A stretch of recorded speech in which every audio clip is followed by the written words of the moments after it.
அனைவருக்கும் வணக்கம். நம்ம டிஜிட்டல் சேவை போர்ட்டலில் பார்த்தீங்க அப்படின்னா சிபி கிராம்ஸ்னு ஒரு ஆப்ஷன் இருக்குது. சிபி கிராம்ஸ் அப்படின்னா என்னன்னு பார்த்தீங்கன்னா, இதை கிளிக் பண்ணி உள்ளே போய்க்கோங்க. இதை சிபி கிராம்ஸு, இதை கிளிக் பண்ணி உள்ளே போய்க்கோங்க. சிபி கிராம்ஸ் அப்படின்னா public centralised public grievance redress and monitoring system சொல்லுவாங்க. இதில் வந்துட்டு எல்லா டிபார்ட்மெண்ட்டுக்கான கொரீஸும் நம்ம இதில் அப்லோட் ஏதாவது கம்ப்ளைண்ட் இருந்தால் போடலாம். என்னென்ன டிபார்ட்மெண்ட்னா இது கவர்மெண்ட்டில் இருக்க கவர்மெண்ட் நான் கவர்மெண்ட் எல்லா டிபார்ட்மெண்ட்டுக்கும் இருக்கிற கொரீஸ் இதில் போடலாம். இதில் வந்து லாகின் பண்ணிக்கோங்க. லாகின் வித் டிஜிட்டல் சேவை கொடுத்துக்கோங்க. கொடுத்துட்டு இந்த வருஷம் பப்ளிக் ரெவென்சி அப்ளை பண்ணிவிட்டு ஜஸ்ட்டு கிளிக் பண்ணிக்கோங்க. கிளிக் பண்ணிவிட்டு submit agree terms and condition type பண்ணிட்டு கமிட் பண்ணிவிட்டு உள்ளே போங்க.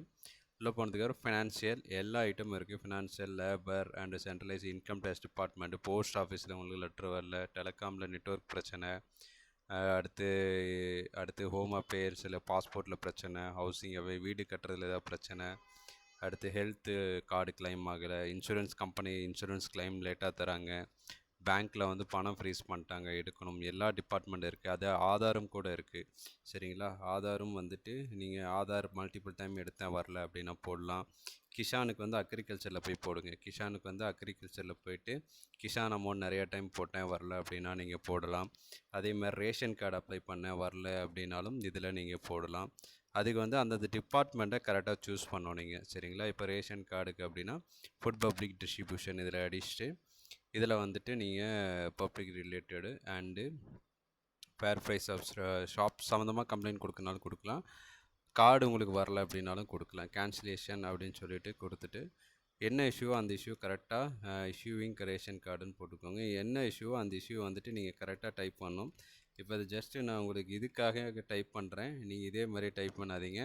இப்போ ஒரு ரேஷன் கார்டு வரலைன்னா எத்தனை டைம் ட்ரை பண்ணீங்க, என்னென்ன டேட்டில் டைப் பண்ணீங்க, என்னென்ன டாக்குமெண்ட் வச்சிங்க, அட்ரஸ் ப்ரூஃப் எல்லாமே இதில் அட்டாச் பண்ணணும். கிளியராக அட்டாச் பண்ணால் மட்டும்தான் உங்களுக்கு ரிப்ளை ப்ராப்பராக வரும். இல்லை ஏனோ இதுனா ஃபைண்ட் த அட்டாச்மெண்ட் அந்த மாதிரிலாம் எதுவும் போட்டிங்கனாலும் உங்களுக்கு வராது. சரிங்களா? இதில் அது மாதிரி டாக்குமெண்ட்டும் ப்ராப்பராக அட்டாச் பண்ணணும். பண்ணிவிட்டு நெக்ஸ்ட்டு கொடுத்தீங்க அப்படின்னா நெக்ஸ்ட்டு போகும். நெக்ஸ்ட்டு போனதுக்கப்புறம் இந்த நேர் மட்டும் நீங்கள் கரெக்டாக டைப் பண்ணிக்கோங்க. உங்களோட டீட்டெயில், யார் கம்ப்ளைண்ட் கொடுக்குறாங்க டீட்டெயில், ஜெண்டர், அடுத்து இந்தியன், என்ன district, address, pincode, mail ID, phone number and alternate phone number இருந்தால் நீங்கள் எக்ஸ் சர்வீஸ் மேனா இல்லையான்னு சொல்லிவிட்டு கொடுத்துட்டு எங்கள் செக்யூரிட்டி கோடு கொடுத்துக்கோங்க. சரிங்களா? பாருங்கள், இந்த டீட்டெயிலாக அடிச்சுட்டு பேர் டீட்டெயிலாக அடிச்சுட்டு டிஸ்ட்ரிக் அடிச்சுட்டு உங்கள் ஃபோன் நம்பர் அடிச்சுட்டு எக்ஸ் ஆர்மி மேன் அப்படின்னா நோ இருந்தீங்கன்னா எஸ் கொடுங்க, இல்லைன்னா நோ கொடுத்துருங்க. கொடுத்துட்டு கேப்சா கோட் டைப் பண்ணிட்டு மேக் பேமெண்ட் கொடுத்தீங்க அப்படின்னா நம்ம டிஜிட்டல் போர்ட்டலுக்கு